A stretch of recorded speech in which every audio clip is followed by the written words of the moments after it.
Hola chicos, ¿cómo andan? Estamos en un nuevo día para el canal. Suscríbanse a este canal. Porque Y vete ahí donde está abandonado, vos sabés, mira que a mí no me gustan. No, mira que a mí no me gustan. Y bueno chicos, hoy vamos a dar un video de la amistad con tu perro o mascota o lo que sea. Pero es como que esa gata se... No, igual no te sigue ni nada. Los perros y los gatos son de buena compañía, tanto los peces como tengo algunos. Y que la acaricie, come y quiere que la acaricie cuando come. Yo le llevo Es que después al final le voy a poner y todo el video va a estar Cruzo pizarra y tomar chimbote. como tengo arriba para los gatos.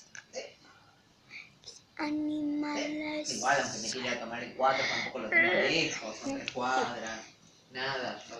Hoy le voy a mostrar a mi perrita